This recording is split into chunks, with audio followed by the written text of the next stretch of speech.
दोस्तों, competition act में अगर आपने सेक्शन 3, 4 और 5, 6 को अच्छे से समझ लिया है, इन चार सेक्शंस को आप अच्छे से समझ लेते हो, तो कंपटीशन एक्ट में कुछ बचता नहीं है। सेक्शन 3 मैं ऑलरेडी आपके साथ डिस्कस कर चुका हूँ। आइए, आज के इस सेशन में मैं आपके साथ डिस्कस करूँगा सेक्शन 4।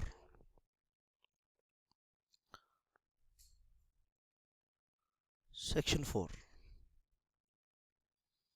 क्या है? Abuse of dominant position. Section की पहले हेडिंग को ही समझेंगे। एब्यूज का मतलब क्या है? Misuse of dominant position.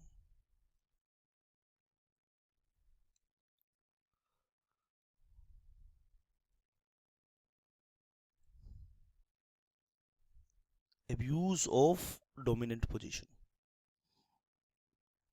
आइए पहले इसका मीनिंग चेक करेंगे कि what is the meaning of abuse of dominant position. Dominant मतलब पावरफुल पोजीशन। डोमिनेंट पोजीशन का मतलब आइए पहले जानते हैं। मतलब क्या होता है डोमिनेंट पोजीशन का? Dominant position means dominant position means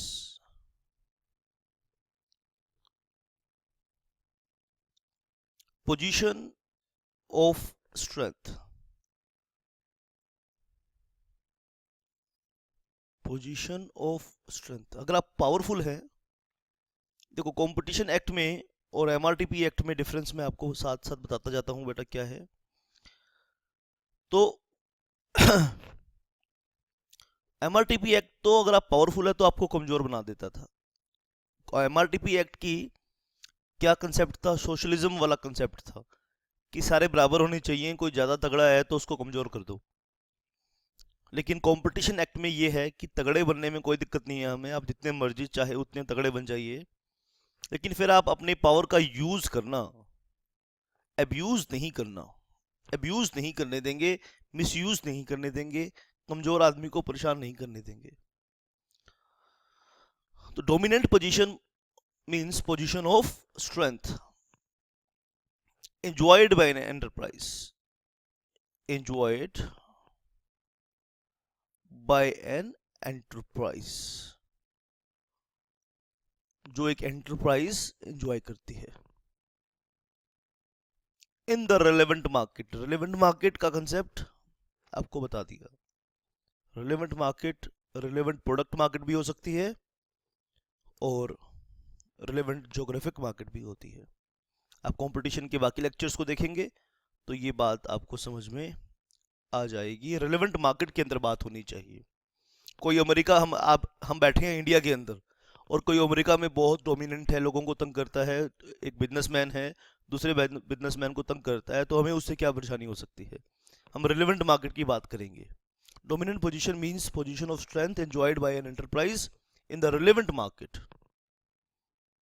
और वो रिलेवेंट मार्केट भी कहाँ होनी चाहिए? इंडिया में होनी चाहिए। इंडिया से बाहर है तो हमें कोई दिक्कत नहीं है उससे। इन इंडिया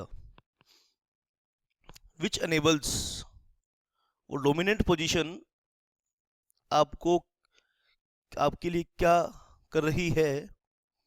वो डोमिनेंट पोजीशन, आपकी जो पावरफुल पोजीशन है, वो आपको किस तरह से फायदा पहुंचा रही है? नंबर फर्स्ट, आपकी डोमिनेंट पोजीशन की वजह से यू कैन ऑपरेट इंडिपेंडेंटली। आप आत्मनिर्भर हैं, किसी के ऊपर डिपेंड ही नहीं करते। ऑपरेट इंडिपेंडेंटली कैसे भाई? रॉ मटेरियल आपका खुद के खेत है, फैक्ट्री आपकी खुद की है, आप बिस्किट बनाते हैं, खेत भी आपके, अच्छा, फैक्ट्री भी आपकी, ठीक है, समझ गए बात, शोरूम भी आपका, ये बात भी समझ गए, पैसा आपके पास बहुत है, आपको इंडिपेंडेंटली ऑपरेट करने की पावर दे रहा है। Operate independently of competitive forces, economies of scale आप करते हैं, ठीक है। इंडिया में डिमांड नहीं होती तो बाहर एक्सपोर्ट कर देते हैं। यानी जो भी कॉम्पिटिटिव फोर्सेस होती है उनका आपके ऊपर लेश मात्र असर नहीं होता। operate independently of competitive forces prevailing in the relevant market. Technology आपके पास खुद की है, टेक्नोलॉजी किसी से लेनी नहीं, पैसा किसी का लेना नहीं, ब्याज किसी का देना नहीं, कोई माल बेचेगा आप डिपेंड नहीं करते, आपके खुद के शोरूम हैं, खुद के आउटलेट्स है।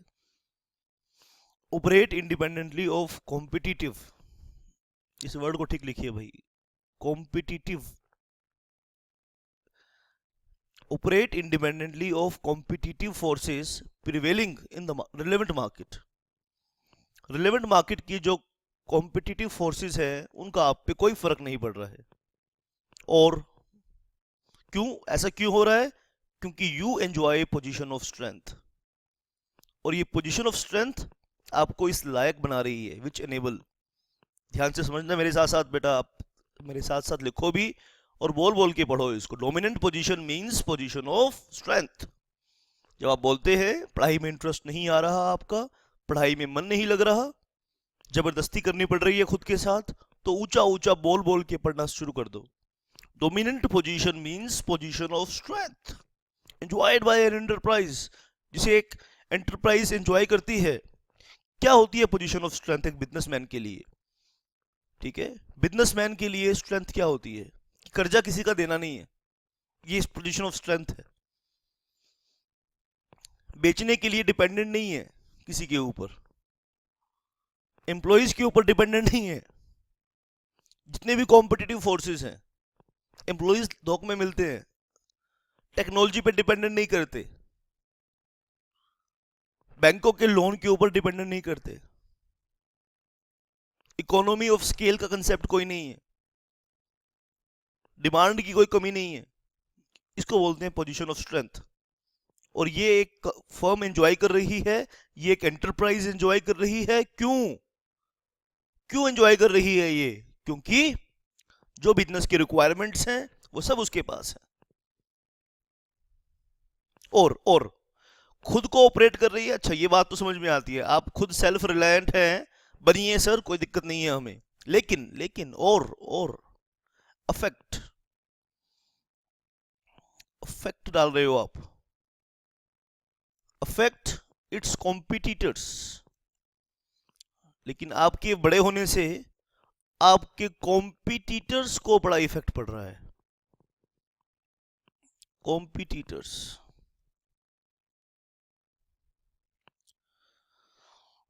शाबाश, ध्यान से लिखना भाई, ये competitors.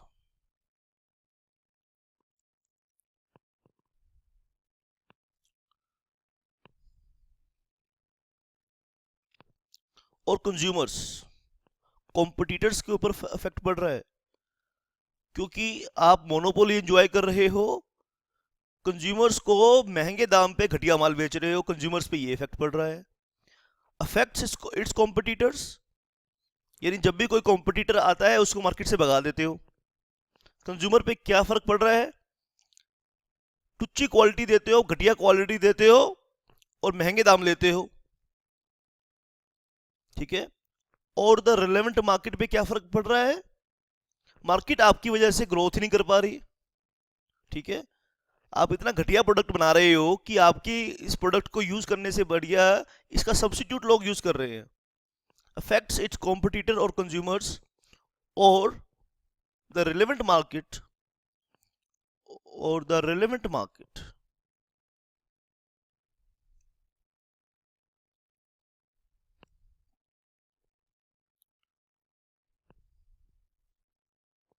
in its favor,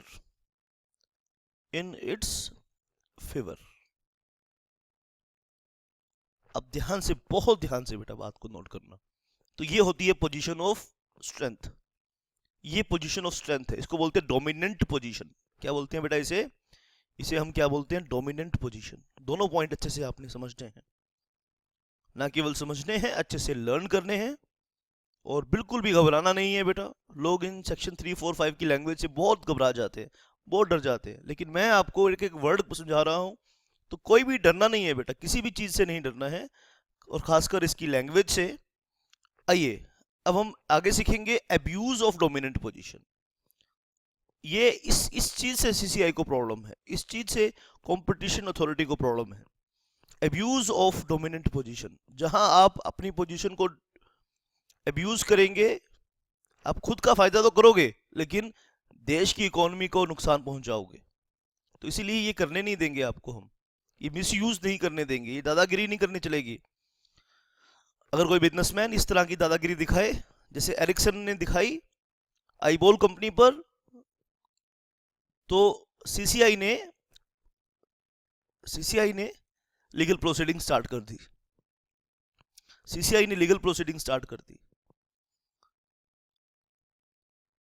Ericsson technology ने धमका दिया आईबॉल को कि या तो हमें, जैसे है ना, जैसे गुंडे बदमाश धमकाते हैं ना, या तो हफ्ता दे भाई नहीं तो देख तेरे को पीटेंगे। एरिक्सन कहता है आईबॉल को कि हमें कमीशन दे, और इलॉजिकल कमीशन दे, रिलेवेंट कमीशन दे, नहीं तो तेरे को 3G टेक्नोलॉजी नहीं दे देंगे, 3G टेक्नोलॉजी नहीं देंगे, तेरा एग्जिस्टेंस ही खतरे में आ जाएगा। तो आईबॉल गई, कहाँ गई आईबॉल? गई सीसीआई के पास। आइए पहले सीखेंगे कि अब्यूज ऑफ डोमिनेंट पोजीशन क्या है। There shall be there shall be an abuse there shall be an abuse of dominant position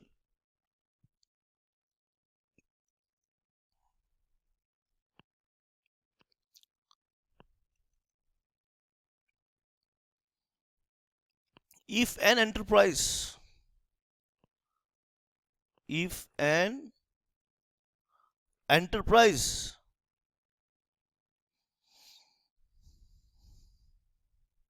or a group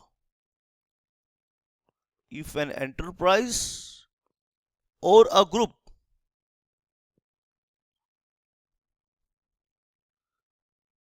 क्या करे, ये काम करे, या तो एंटरप्राइज करे या ग्रुप करे।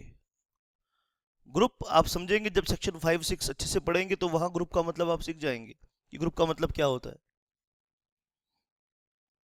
तो क्या क्या काम करे कि वो अपनी पोजीशन को मिसयूज कर रहे हैं, आइए उसकी एक लिस्ट बनाएंगे, और उन सारे कामों की आइए एक लिस्ट बनाएंगे कि आप ये काम करेंगे तो हम मान लेंगे कि आप अपनी पोजीशन का, अपनी स्ट्रेंथ का यूज नहीं कर रहे हो, आप अपनी स्ट्रेंथ को एब्यूज कर रहे हो।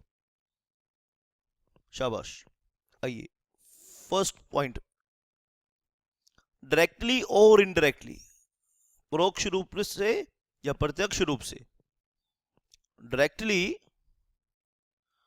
और इनडायरेक्टली। डायरेक्टली और इनडायरेक्टली इम्पोज, इम्पोज मतलब किसी पर कोई चीज थोपना, कोई बात जबरदस्ती बोलना। मैं बोलूं जैसे जबरदस्ती आपका पेट भरा हुआ है, मैं बोलूं नहीं खाना खाओ, आपको मिठाई खाना अच्छा नहीं लगता, मैं जबरदस्ती बोलूं कि नहीं मिठाई खाओ। इम्पोज करना, थोपना किसी के ऊपर कोई चीज। अनफेयर, अनफेयर का मतलब जानते हो, जो न्याय संगत नहीं है, जबरदस्ती की बात है। और डिस्क्रिमिनेटरी, डिस्क्रिमिनेटरी मतलब मनमर्जी,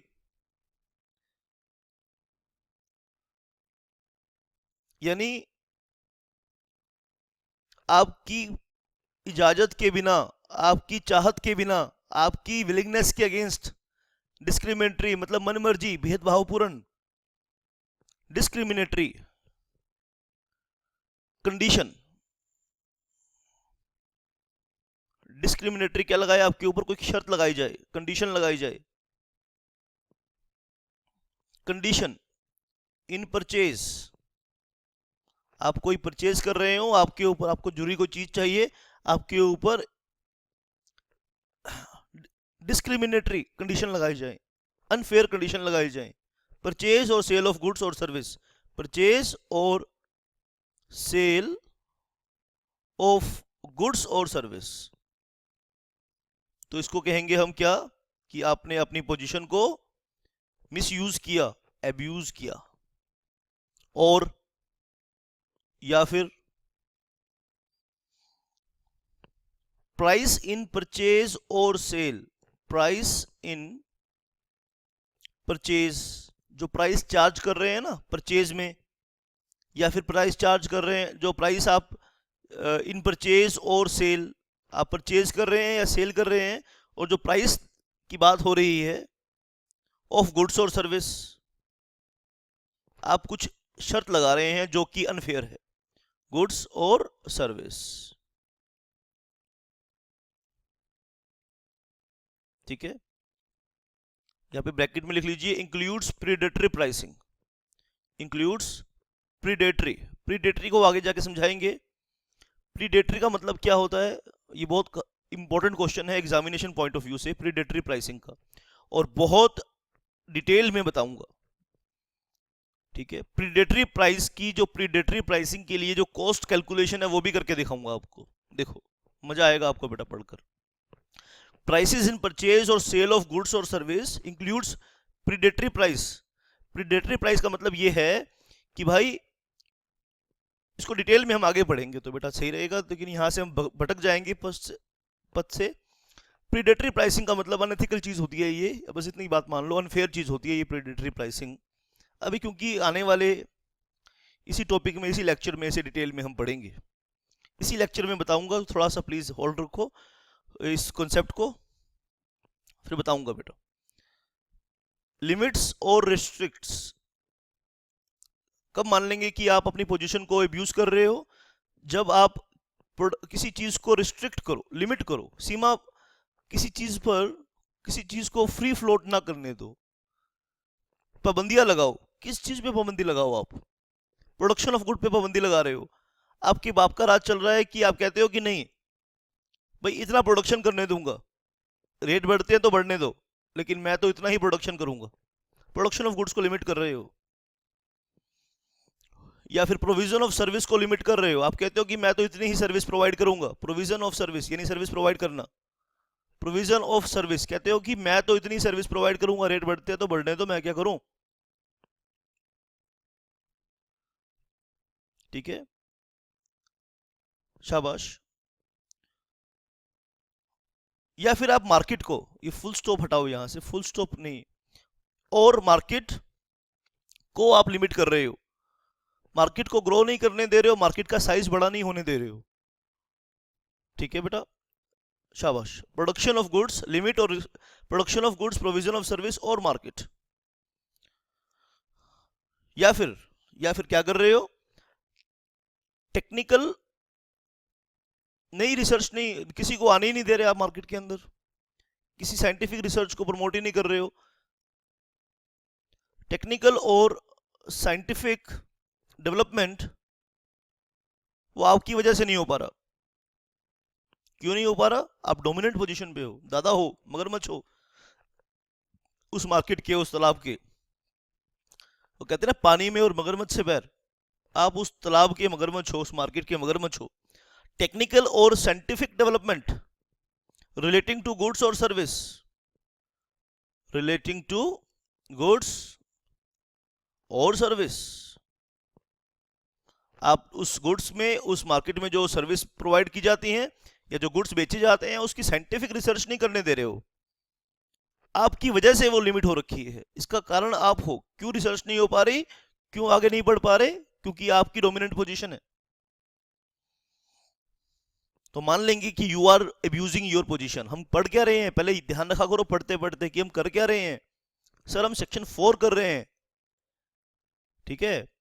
बीच में पढ़ाई को छोड़कर कभी कभी फोकस करने के लिए ये काम किया करो जो मैं अभी कर रहा हूं, जहां थी वहीं छोड़ दी बात और वापस दोबारा से आ गए। ऐसा मैं क्यों करता हूं, जो मेंटली एब्सेंट स्टूडेंट्स हैं उनके लिए, जो देख इस वीडियो को रहे हैं लेकिन सोच कुछ और रहे हैं। Don't play with your life, I am discussing very important concept for your exams. तो इतने प्यार से समझो, इतने प्यार से सुनो इस लेक्चर को कि आज तक किसी माइकल लाल ने ना किसी को इतने प्यार से सुना ना हो। ये आपके फ्यूचर का सवाल है, इट्स योर फ्यूचर। एक ऐड आती है ना, उसमें बोलता है इट्स योर फ्यूचर। ये जो मैं बोल रहा हूं ना चिक चिक कर, पता है क्यों बोल रहा हूं, क्योंकि इट्स योर फ्यूचर। तो ध्यान दो बात के ऊपर बेटा, कंसेप्ट को सुनो, ये बहुत इंपॉर्टेंट कंसेप्ट है हमारी इकोनॉमी का, ठीक है, हमारे बिजनेस का। वो जमाना चला गया, माइट इज राइट, जिसकी लाठी उसकी भैंस, उसको बोलते हैं dominant position, might is right. यहां पे कॉम्पिटिटिव फोर्सेस होंगे, आप कॉम्पिटिटिव फोर्सेस को डिस्टर्ब किए बिना बढ़ सकते हो तो बढ़ो। समझ में बात आ रही है कि नहीं आ रही है आपके? कॉम्पिटिटिव फोर्सेस को डिस्टर्ब किए बिना बढ़ना है आगे,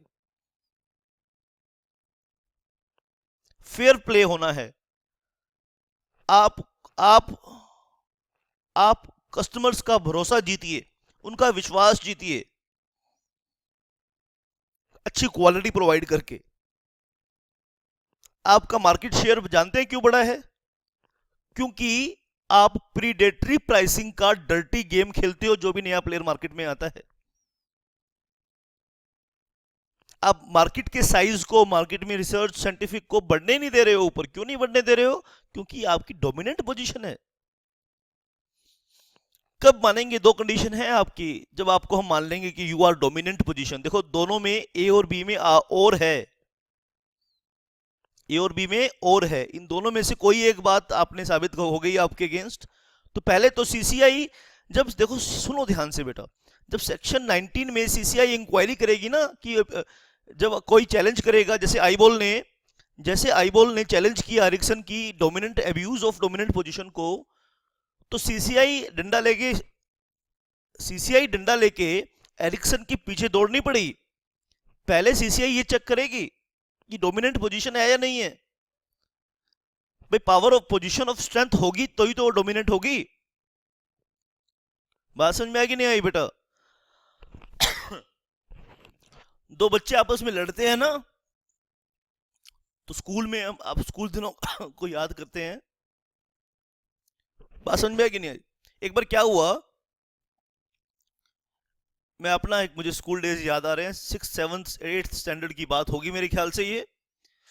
तो मैंने एक लड़के की बहुत पिटाई करी स्कूल में, स्कूल की बात है, झगड़े बच्चे, बचपन था बेटा, लड़कपन था, तो और थोड़े शरारती हम ज्यादा थे, तो एक लड़के की मैंने पिटाई कर दी, तो मुझे प्रिंसिपल के ऑफिस में लेके जाया गया। अब मजे की बात बता रहा हूँ, सच्ची घटना बता रहा हूँ बेटा आपको। जब हम प्रिंसिपल के पास गए तो प्रिंसिपल ने देखा, जिस बच्चे को, जो बच्चा रो रहा था वो मेरे से तगड़ा दिख रहा था देखने में। ये लगता नहीं था कि मैंने उसकी पिटाई करी होगी, ये लगता था कि उसने मेरी पिटाई करी होगी। तो प्रिंसिपल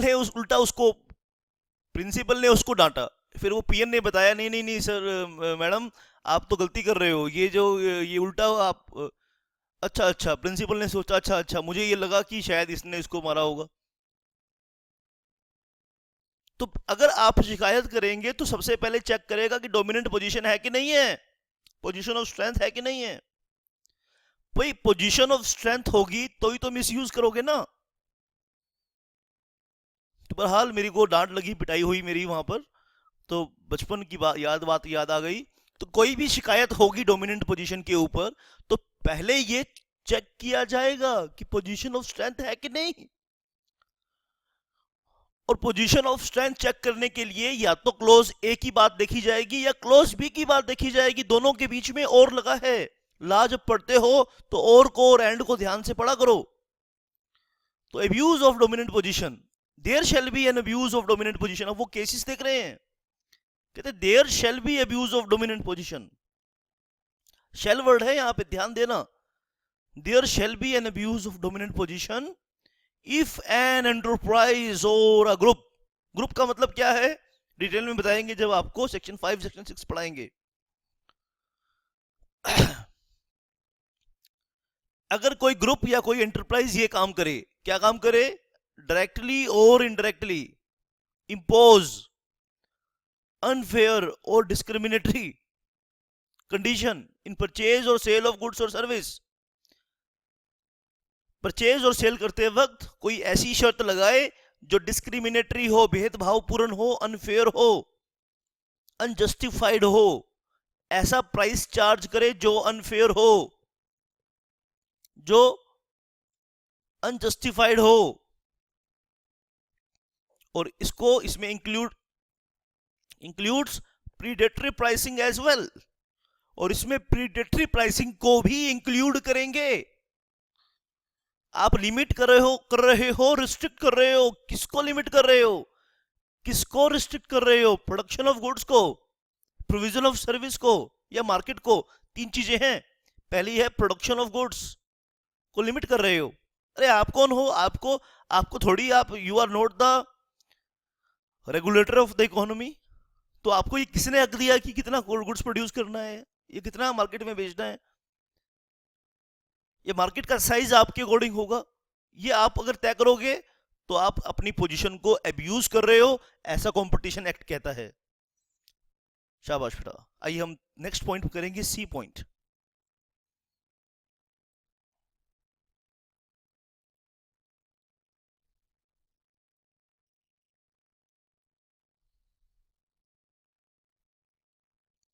सी पॉइंट नोट करेंगे बेटा। Indulges in practices. इंडल्ज मतलब इन्वॉल्व होना। In practices, indulges in practices, और practices resulting in denial. Denial मतलब rejection, denial of market access, denial of market access in any manner.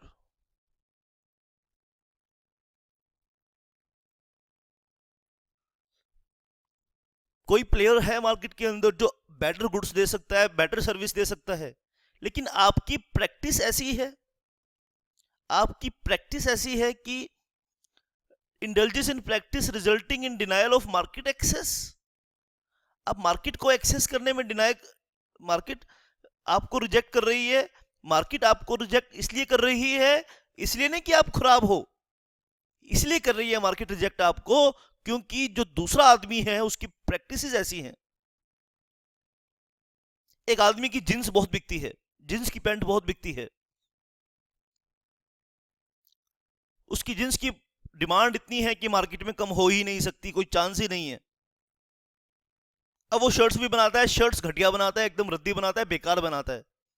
आप आ गए शर्ट के business में, आप शर्ट बनाते हो बहुत क्लासिक, बहुत बढ़िया, बहुत जबरदस्त, मक्खन की जैसे आप शर्ट बनाते हो, मक्खन टेक्नोलॉजी है आपकी, धांसू टेक्नोलॉजी है आपकी, बढ़िया बनाते हो।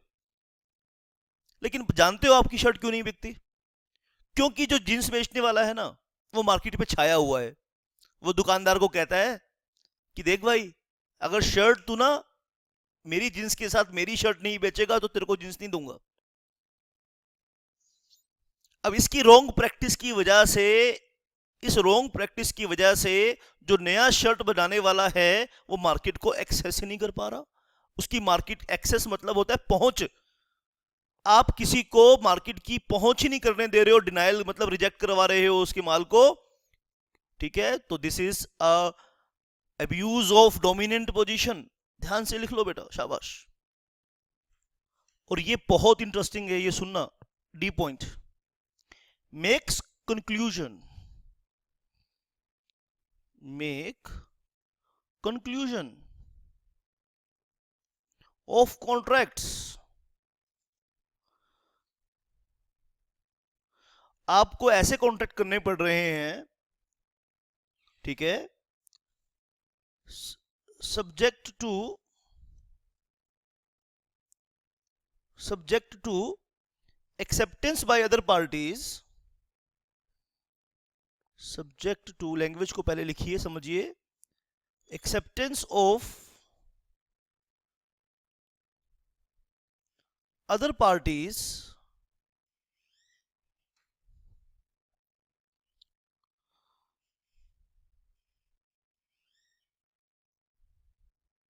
by supplementary. सप्लीमेंट्री क्या होता है पता है? Supplementary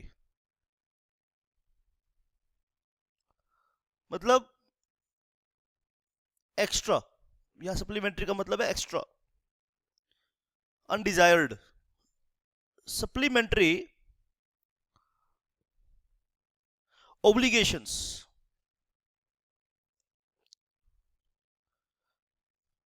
supplementary obligations which by their nature, by their nature or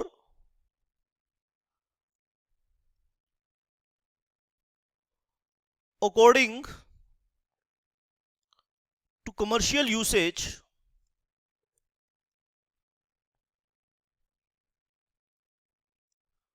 commercial usage have no connection, have no connection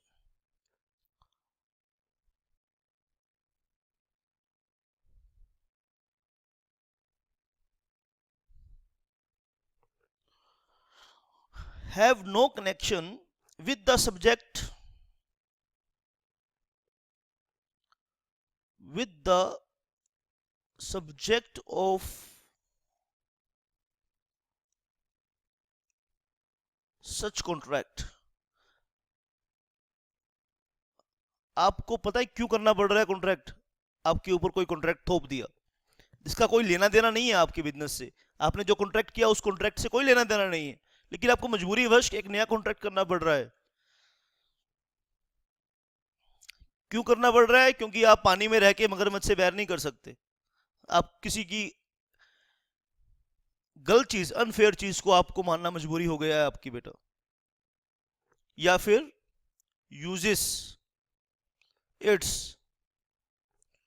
dominant position, uses its dominant position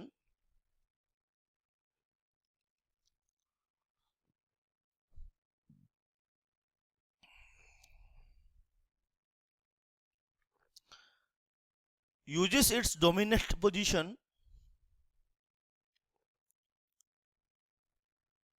in one relevant market, in one relevant market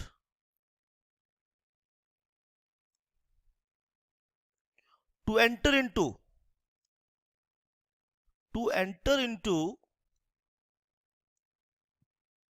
or protect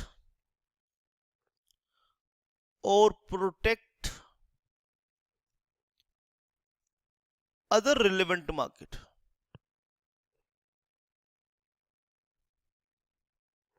एक company है कारें बनाती है, एक company है कारें बनाती है, और उस कंपनी को कारें बनाते बनाते ये लगा कि उसको स्कूटर भी बनाने चाहिए। कारें बनाने में वो कंपनी अच्छी है, हिट है, वो स्कूटर भी बना देती है। या नाम नहीं लूंगा मैं किसी कंपनी का। स्कूटर भी बना देती है, और स्कूटर बना देती है, स्कूटर बड़े घटिया बनाती है, मार्केट में कोई उसको लेने के तैयार नहीं है। अब जो जिस पर्सन ने उसकी कारों की डीलरशिप ले रखी है उसके ऊपर एक कंडीशन लगाती है, देख भाई अगर तूने अपनी कार वाली डीलरशिप बचाए रखनी है ना तो तेरे को स्कूटर की डीलरशिप लेनी पड़ेगी। वो कहता है कि यार मेरा बिजनेस नहीं है स्कूटर का, कारों का, मैं कारें बेचता हूं, तो कारों और स्कूटर का क्या मतलब? कहते हैं नहीं नहीं नहीं नहीं, आपको करना ही पड़ेगा ये कॉन्ट्रैक्ट। तो यूजेस इट्स डोमिनेंट पोजीशन, ठीक है, uses its dominant position in one relevant market to enter into और प्रोटेक्ट अनदर रिलेवेंट मार्केट। एक मार्केट में अपनी डोमिनेंट पोजीशन का यूज वो क्या कर रही है? To enter into new relevant market. शाबाश। तो ध्यान से सुनना मेरी बात बेटा। तो ये पांचों काम आप कर रहे हो तो मान लिया जाएगा कि you are abusing your dominant position, आप अपनी डोमिनेंट पोजीशन का मिस यूज कर रहे हैं। तो आपने सीखा अब तक डोमिनेंट पोजीशन क्या है और अब्यूज ऑफ डोमिनेंट पोजीशन क्या है। तो आइए नेक्स्ट हेडिंग लिखेंगे, आप ध्यान से नोट करिए। नेक्स्ट हेडिंग एक और डालिए बेटा अपनी नोटबुक में, अब्यूज प्रोहिबिटेड। सुन लीजिए, ये होने नहीं देंगे, प्रोहिबिटेड है। एब्यूज को रेगुलेट नहीं कर रहे हैं, प्रोहिबिट कर रहे हैं। ध्यान से सुनना, मना है। सुन लीजिए एक लाइन की बात सेक्शन 4 की सुन लीजिए। सेक्शन 4 सब सेक्शन 1 क्या कहता है, सुन लीजिए ध्यान से। No enterprise, no enterprise, section 4 कहता है, ये सब बातें आप सेक्शन 4 की ही पढ़ रहे थे अभी। नो एंटरप्राइज और ग्रुप, नो एंटरप्राइज और group shall abuse its dominant position, abuse its dominant position। याद रखना, ध्यान रखना, शाबाश बेटा। Abuse prohibited. अब मैं आपको बताऊंगा प्रीडेटरी प्राइसिंग, जो इस एक कंसेप्ट यूज हुआ है आज के इसमें, और बाकी का अब आधा घंटा हम प्रीडेटरी प्राइसिंग पे ही काम करेंगे। प्रीडेटरी प्राइसिंग क्या है? ये प्रीडेटरी प्राइसिंग, इसको बहुत कंसेप्चुअली आपको समझना होगा, ठीक है। इसके लिए यूजुअली मैंने देखा गया है जो मैक्सिमम गलती करते हैं ये सीए फाइनल वाले स्टूडेंट्स, वो क्या गलती करते हैं कि सेक्शन 4 को ना अकेला पढ़ते हैं। सेक्शन 4 को अकेला पढ़ते हैं। अकेला कैसे पढ़ते हैं? अकेला कैसे पढ़ते हैं वो? उसके साथ क्या पढ़नी चाहिए थी? सीसीआई की कुछ रेगुलेशंस हैं, सीसीआई डिटरमाइनिंग, बहुत ध्यान से नोट कर लेना, जो बहुत कम बच्चे पढ़ते हैं। लेकिन क्वेश्चन एग्जाम में इस पे आ गया 8 नंबर का, तो ये 8 नंबर 8 लाख रुपए के बराबर है। Determining of cost of production. तो अगर एक लेक्चर आपने ये अटेंड कर लिया और ये एग्जाम में आ गया, एग्जाम से पहले ये लेक्चर आपने अटेंड कर लिया और ये क्वेश्चन एग्जाम में आ गया, तो 8 लाख का फायदा करा दिया मैंने आपका। Determining of cost of production, determining of cost of production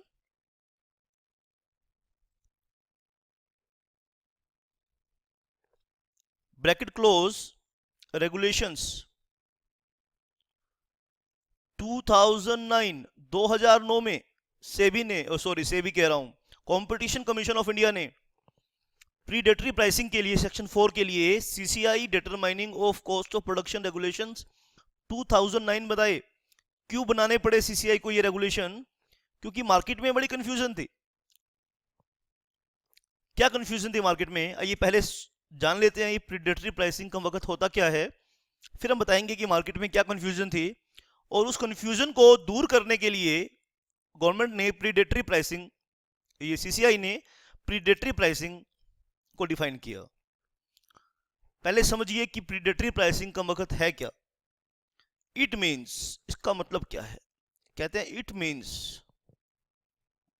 it means sale of goods, it means sale of goods और provision of service, sale of goods और provision of service.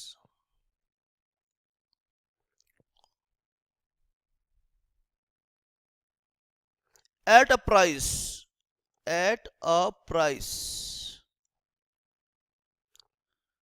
below the cost of production, below the cost of production। Sir ऐसा क्यों करेगा कोई? ऐसा क्यों करेगा? ये नई बात आप सुन रहे हो कि नहीं सुन रहे? आप कॉस्टिंग पढ़ पढ़ के बुढ़े हो गए हो, लेकिन सारी आपने यूथ निकाल दिया कॉस्टिंग पढ़ पढ़ के। सर आप नई बात बता रहे हो हमारे को? हाँ भाई, मैं नई बात बता रहा हूं, सुन लो। यूजुअली आपका sale price cost of production के ऊपर होता है ना, लेकिन यहाँ उल्टी बात कर रहे हैं, उल्टी गंगा बहा रहे हैं। उल्टी गंगा क्या बहा रहे हैं? It mean sale of goods और provision of service at a price below the cost price. Sir क्या बात कर रहे हो? हाँ यार, मैं यही बात कर रहा हूं, सुनो ध्यान से आप, ठीक है? पूरी बात सुनो। Cost of production of goods or service, cost of production of goods or service, with a view to, क्यों कर रहे हो, इसके पीछे मकसद क्या है, with a view to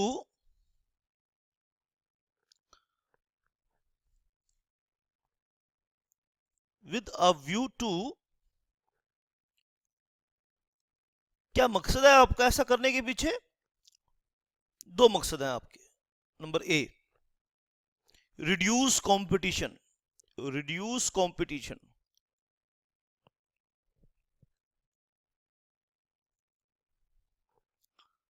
और दूसरा एलिमिनेट द कॉम्पिटिटर्स, एलिमिनेट। एक मूवी आई थी एलिमिनेटर, अंग्रेजी की मूवी, बहुत बढ़िया मूवी थी। यहां ऐसे ही एलिमिनेट कर रहे हो the competitors, eliminate the competitors, आप कॉम्पिटिटर को एलिमिनेट कर रहे हो। मैं समझाता हूं कैसे। एक है मार्केट में Lala Nathulal and sons, Messrs Nathulal and sons.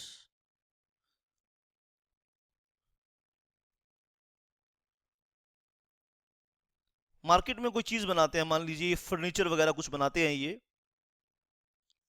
Hold है, दमदार है, ठीक है। इनकी पोजीशन ऑफ स्ट्रेंथ बताता हूं क्या है बेटा। Nathulal and sons, Nathulal and sons, ये तीसरी जनरेशन है इनकी जो बिजनेस के अंदर है, थर्ड जनरेशन है ये बिजनेस के अंदर है। बाप दादाओं के टाइम पे बिजनेस करते आ रहे हैं। नथुलाल आज से 60-70 साल पहले गांव से आए थे, बड़ी स्ट्रगल की इन्होंने, एक बिजनेस जमाया। नथुलाल के 3 बच्चे हुए,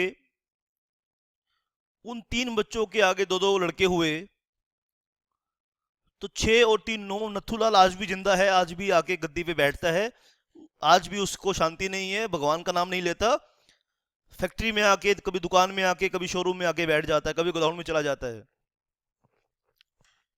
बुढ़ा हो गया, बाल सफेद हो गए, दांत हिल गए, आंखें कमजोर हो गई, लेकिन मोह माया छोड़ने की राजी नहीं है, क्योंकि बड़े खून पसीने से बिजनेस खड़ा किया है। क्या इसकी डोमिनेंट पोजीशन मैं बताऊं, पैसे बोरियों में मतलब ठूस ठूस के भरे हुए हैं घर पे, और ओन फैक्ट्री है, ओन्ड फैक्ट्री है। शहर में 3-4 बड़े बड़े शोरूम्स हैं, 3-4 शोरूम्स हैं जहां इनका माल बिकता है, ठीक है। 2 गोडाउन हैं खुद के, एक तैयार माल का, एक रॉ मटेरियल रखने के लिए।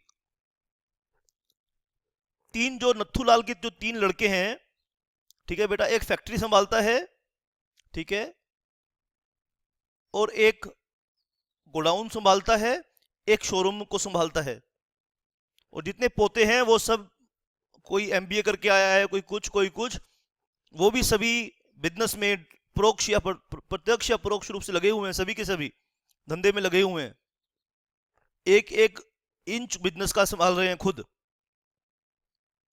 मार्केट में 80 to 90%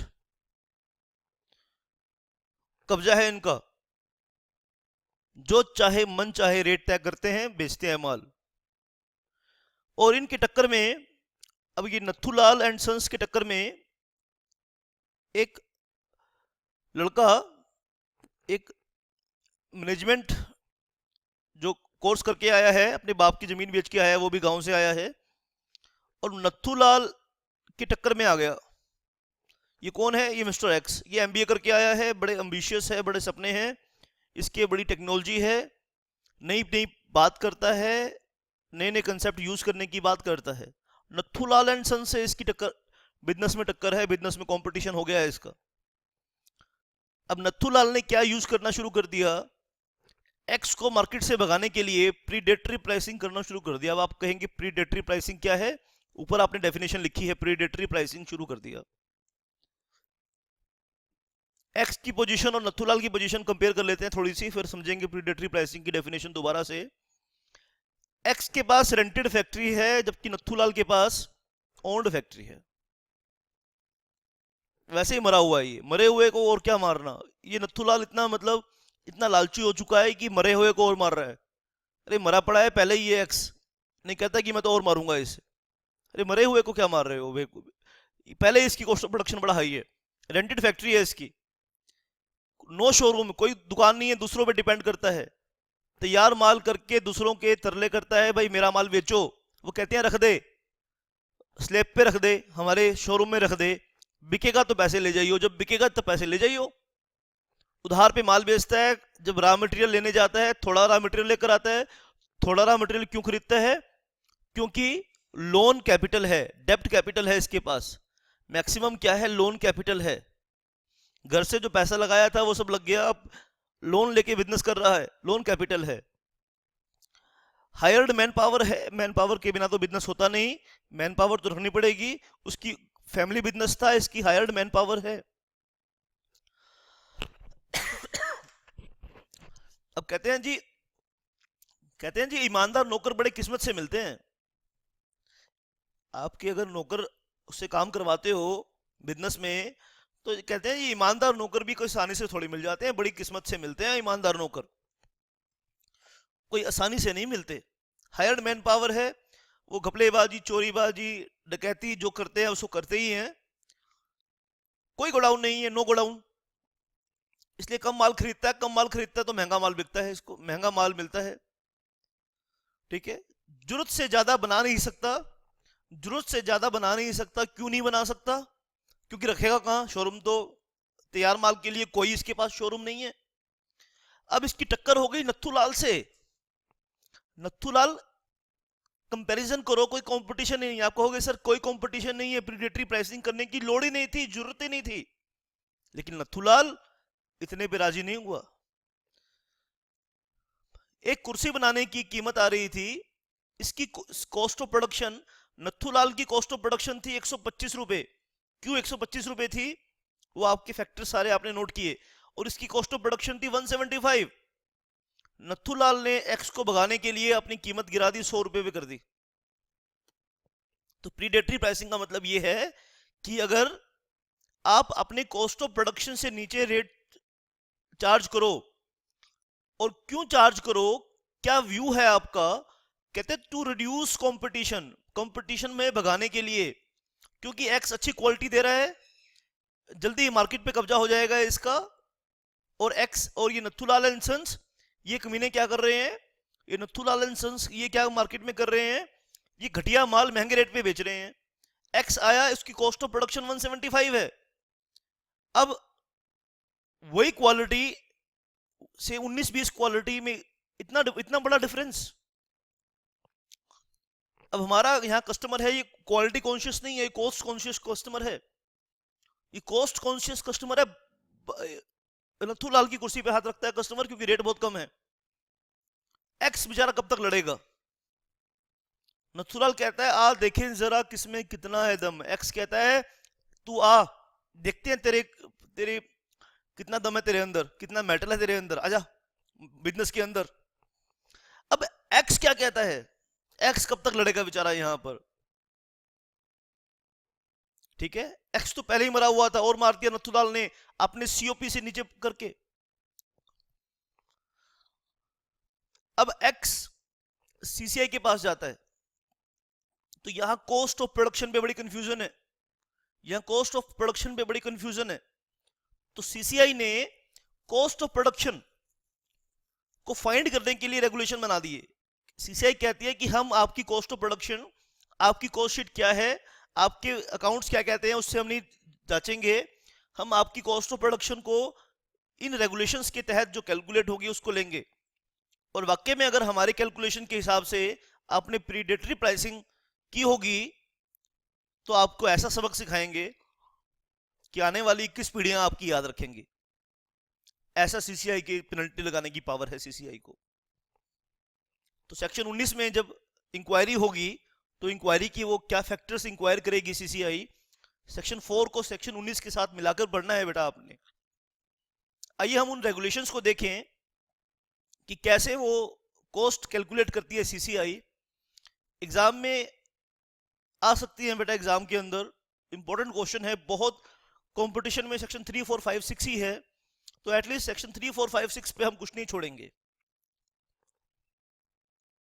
ऊपर हेडिंग लिखी है determination of cost of production. Determination of cost of production.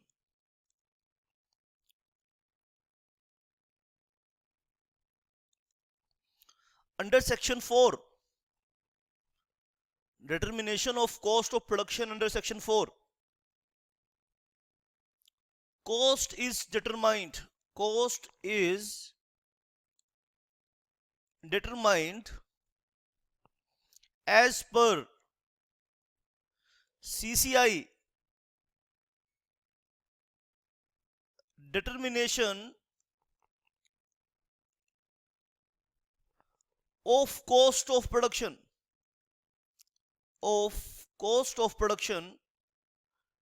determination of cost of production regulations 2009, regulation 2009, which provides as under, which provides as under। आइए हम इसके मेन बातें कुछ इस तरह से मैं बताऊंगा ताकि आपको याद भी रह सके और एग्जाम में आप रिप्रोड्यूस भी करके आ सको। आइए तो इसके मेन हम पॉइंट लिखेंगे। सबसे पहले बोलते हैं कि किस तरह से डिटरमाइन करेंगे। आप लोग कॉस्टिंग के चैंपियन लोग हैं, मुझे पता है इस बात का, और इस कंसेप्ट पे मैं आपको पढ़ा रहा हूं, लेकिन मुझे ये पता है कि आप मुझे पढ़ा सकते हो कॉस्ट डिटर्मिनेशन। लेकिन आप ध्यान से सुन लीजिए क्योंकि ये रेगुलेशंस की बात है, ये दिमाग की बात नहीं है, ठीक है। I am not a cost teacher, but जो रेगुलेशन में लिखा है वो मैं पढ़कर आपको समझा सकता हूँ अच्छे से। तो आप भी सुन लीजिए। आपको अपनी कॉस्ट कैलकुलेशन जो आप जानते हैं वैसे नहीं करनी है, आपने कॉस्ट कैलकुलेशन यहाँ वैसे करनी है जैसे सीसीआई की रेगुलेशंस कह रहे हैं। सुन लीजिए ध्यान से। कॉस्ट डिटर्मिनेशन क्या है? कॉस्ट shall generally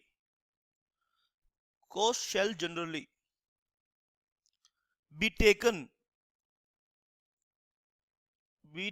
as, बोल रहे हैं अगर आपकी कंप्लेंट होगी प्रीडेटरी प्राइसिंग की तो आपकी कॉस्ट हम कौन सी लेंगे? Taken as average variable cost लेंगे हम आपकी। वेरिएबल कॉस्ट जानते हैं ना बेटा, टोटल कॉस्ट में से फिक्स्ड कॉस्ट घटा दोगे तो क्या आ जाएगी? वेरिएबल कॉस्ट आ जाएगी। कहते हैं वो लेंगे। वेरिएबल कॉस्ट मतलब एक एक्स्ट्रा प्रोडक्ट और बनाने में कितना खर्चा आता है उसे हम वेरिएबल कॉस्ट कहते हैं। यानी मतलब आप मेरी इस एक्सप्लेनेशन पर ना जाके आप अपनी जो नॉलेज है उस पर भी आपको पता है कि मुझे आपके इस लेवल पर इतने आपके जो सीए कर रहे हो आप या आप सीएस कर रहे हो, इस लेवल पर मुझे आपको वेरिएबल कॉस्ट बताने की जरूरत नहीं है। यानी वेरिएबल कॉस्ट जो वेरी करती है प्रोडक्ट टू प्रोडक्ट, ठीक है। shall generally be taken as average variable cost as a proxy for marginal cost। बहुत ध्यान से सुनना। फॉर मार्जिनल कॉस्ट क्या है बेटा? एक और प्रोडक्ट बनाओगे तो कितना खर्चा आएगा। However, आप सुनिए, however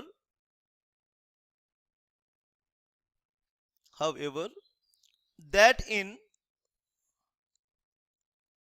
certain circumstances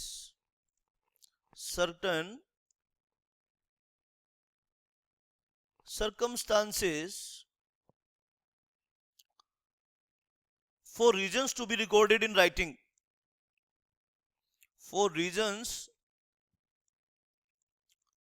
to be recorded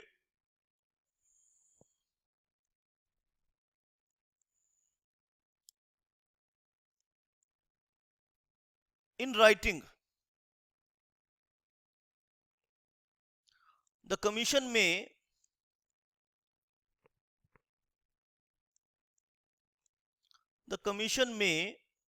commission मतलब सीसीआई की बात हो रही है, depending on the nature of industry, depending upon, बहुत ध्यान से पूरी बात नोट करना फिर कंक्लूजन निकालना। Depending upon the depending upon the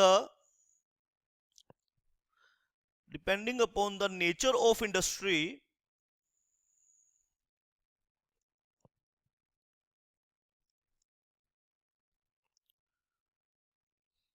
market and technology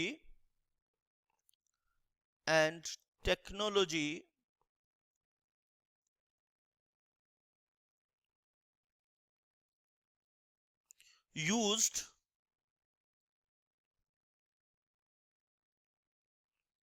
consider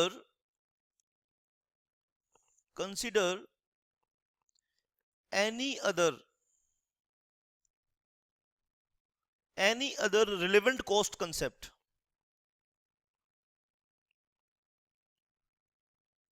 any relevant cost concept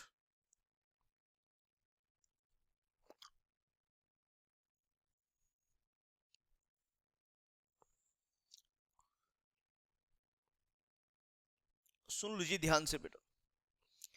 कहते हैं यूजुअली सीसीआई तो क्या चार्ज करेगी, वेरिएबल कॉस्ट को कंसेप्ट को मानेगी। और वेरिएबल कॉस्ट समझ गए आप बेटा, जो वेरी करती है product to product. Marginal costing as a proxy for marginal cost, however that in certain circumstances, लेकिन कुछ केसेस में ये किसी और कंसेप्ट को भी यूज कर सकती है। लेकिन जब सीसीआई वेरिएबल कॉस्ट कंसेप्ट को नहीं यूज करेगी, किसी और कंसेप्ट को यूज करेगी, तो उसके लिए लिखित में रीजन देगी कि सीसीआई ने ऐसा क्यों किया। और इसके लिए depending upon the nature of industry, market and technology used, CCI का कोई भी बहाना हो सकता है। यानी जरूरी नहीं है सीसीआई वेरिएबल कॉस्ट कंसेप्ट को ही एंटरटेन करेगी, ये किसी और कंसेप्ट को भी यूज कर सकती है। तो सबसे पहले बेटा, सबसे पहले आपने ये सीखा इन रेगुलेशंस में कि कॉस्ट डिटरमाइन कैसे करती है सीसीआई। कॉस्ट का मतलब क्या लेती है, टोटल कॉस्ट नहीं लेती, फिक्स्ड कॉस्ट को अवॉइड करती है, यानी वेरिएबल कॉस्ट को लेती है।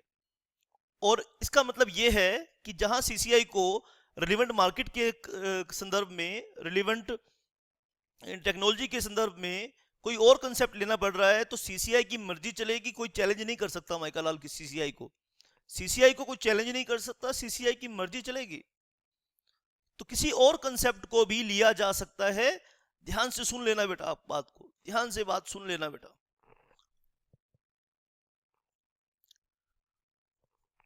प्रीडेटरी प्राइसिंग पे क्वेश्चन आ जाए 8 नंबर का तो लिख कर आना बेटा इसे। अब यहां पे एवरेज वेरिएबल कॉस्ट निकालते हैं, ठीक है। वहां यूज हुआ एवरेज वेरिएबल कॉस्ट, तो कैसे कैलकुलेट करेंगे एवरेज वेरिएबल कॉस्ट, आप बताइए कैसे करेंगे। ठीक है, अगर नहीं आता तो बहुत बुरी बात है बेटा, आपको इस लेवल पर नहीं आता तो बहुत बुरी बात है। कैसे कैलकुलेट करेंगे, कहते टोटल वेरिएबल कॉस्ट ले लो। टोटल वेरिएबल कॉस्ट को डिवाइड कर दो, बताओ किससे किससे डिवाइड करोगे, बताओ चलो। अच्छा, टोटल वेरिएबल कॉस्ट को आप किससे डिवाइड करोगे, total output during the period, total output during the period, during the period. और उस पीरियड में कितना आउटपुट आपने प्रोड्यूस किया उससे डिवाइड कर देंगे। ठीक है, तो इसके लिए आपको टोटल वेरिएबल कॉस्ट पता होनी चाहिए क्या है। अब इस फॉर्मूले के हिसाब से टोटल वेरिएबल कॉस्ट कैसे निकालेंगे, आइए इसे भी सीख लें। टोटल वेरिएबल कॉस्ट कैसे निकालेंगे इसके हिसाब से, आइए इसको भी हम सीख लें। टोटल वेरिएबल कॉस्ट कैसे निकालेंगे? टोटल कॉस्ट माइनस क्या माइनस करेंगे? Minus the fix cost. तो क्या आ जाएगी? टोटल वेरिएबल कॉस्ट आ जाएगी। फिक्स्ड कॉस्ट उसमें से हटा देंगे, फिक्स्ड कॉस्ट हटा देंगे एंड फिक्स्ड ओवरहेड्स भी हटा देंगे। यानी प्रोडक्शन बढ़ने के साथ साथ ओवरहेड के खर्चे नहीं बढ़ते, तो उसको भी हटा देंगे। ठीक है बेटा, शाबाश। तो आ जाएगी क्या? टोटल वेरिएबल कॉस्ट आ जाएगी उस पीरियड की आपकी। अब टोटल कॉस्ट क्या होती है? टोटल वेरिएबल कॉस्ट निकालने के लिए क्या पता होना चाहिए आपको? टोटल कॉस्ट पता होनी चाहिए। ये मैं नहीं बोल रहा हूँ, ये सीसीआई की रेगुलेशंस बोल रहे हैं बेटा। टोटल कॉस्ट कैसे कैलकुलेट करोगे? तो लिखेंगे यहां पे, शाबाश। Total cost means, total cost का मतलब the cost could be, means the cost that could have been avoided। ओ नहीं, टोटल कॉस्ट का मतलब ये है, means the actual cost, means the actual cost of production, cost of production,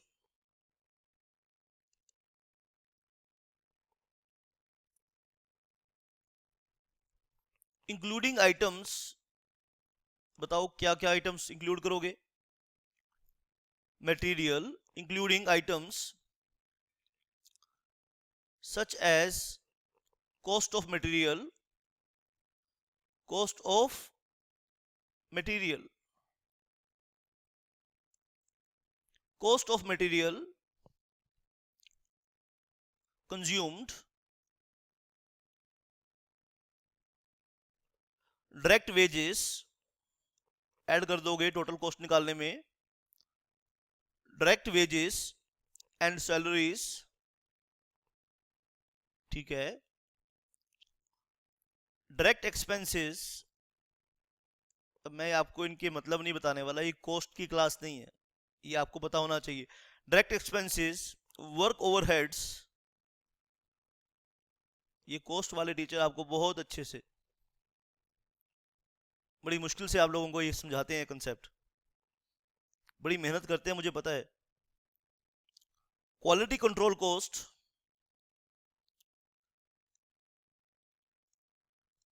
quality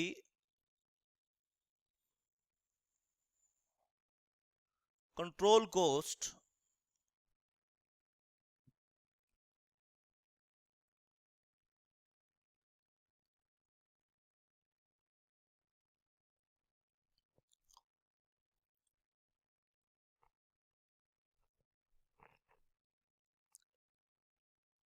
research and development cost,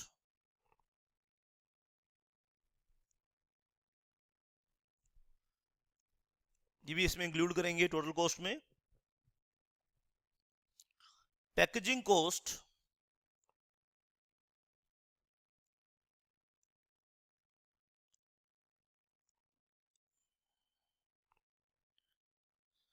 finance and administrative overheads, finance and administrative overheads,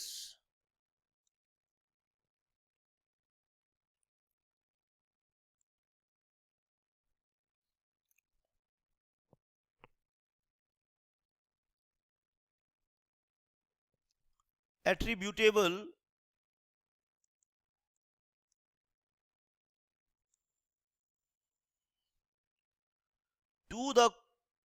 to the product, attributable to the product, जो आप product को attribute कर सकते हैं। जैसे आपने 3 product बनाते हैं, तो वहां पे जो उस, तो पूरी फैक्ट्री का किराया नहीं लेना आपने। तो आपकी 3 प्रोडक्ट बनते हैं इस फैक्ट्री में, तो किराया जाता है आपका, मान लो 3 लाख रुपए महीना, तो उस कॉस्ट पे कितना एट्रीब्यूट करोगे? 1 लाख महीना आप फैक्ट्री का किराया एट्रीब्यूट करोगे। तो एट्रीब्यूटेबल टू द प्रोडक्ट, जो आप उस प्रोडक्ट को रिलेट कर सकते हो, एट्रीब्यूटेबल का मतलब उस प्रोडक्ट के साथ जो जोड़ सकते हो, उसे रिलेट कर सकते हो, तो उसे कहेंगे टोटल कॉस्ट। ठीक है, शाबाश।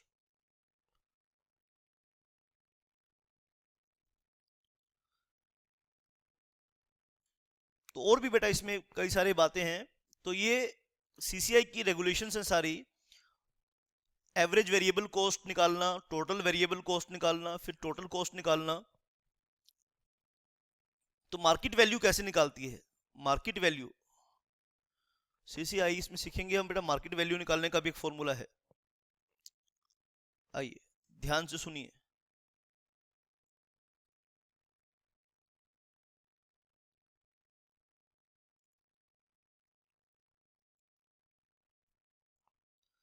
कि भी मार्केट वैल्यू को ही सीसीआई बेस बनाती है। तो मार्केट वैल्यू का मतलब भी जानना जरूरी है, रेगुलेशन में दिया है इसीलिए बता रहा हूं बेटा।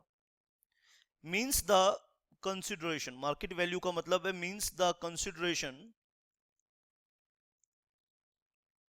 कंसिडरेशन का मतलब क्या होता है? Price. Means the consideration which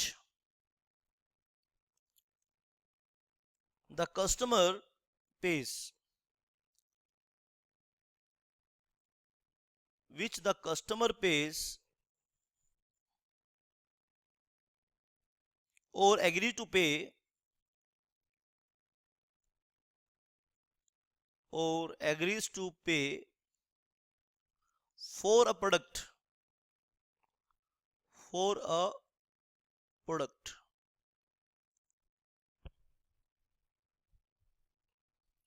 which is sold or provided, which is sold or provided।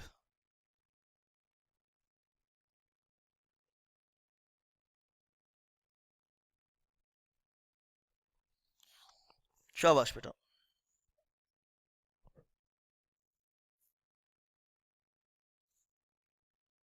और इसमें इस कॉस्ट कैलकुलेशन में जो सीसीआई इंक्वायरी करवाएगी, तो सीसीआई इंक्वायरी करवाती है डायरेक्टर जनरल से। तो सीसीआई डायरेक्टर जनरल से इंक्वायरी करवाती है, तो डायरेक्टर जनरल कॉस्टिंग के एक्सपर्ट्स को भी अपॉइंट कर सकता है इस कॉस्ट की कैलकुलेशन में। आइए दोबारा से एक बार सीखेंगे बेटा। हमने क्या सीखा? Determination of cost of production under section 4, ये हमने सीखा। तो cost is determined as per CCI determination of cost of production regulations 2009 which provides as under. शाबाश बेटा। कॉस्ट कैसे डिटरमाइन करेंगे? Cost shall generally be taken as average variable cost as a proxy of marginal cost. तो हम इसमें average variable cost लेंगे, लेकिन कोई और कंसेप्ट भी हम ले सकते हैं, सीसीआई की मर्जी है उसमें, आप चैलेंज नहीं कर सकते सीसीआई को।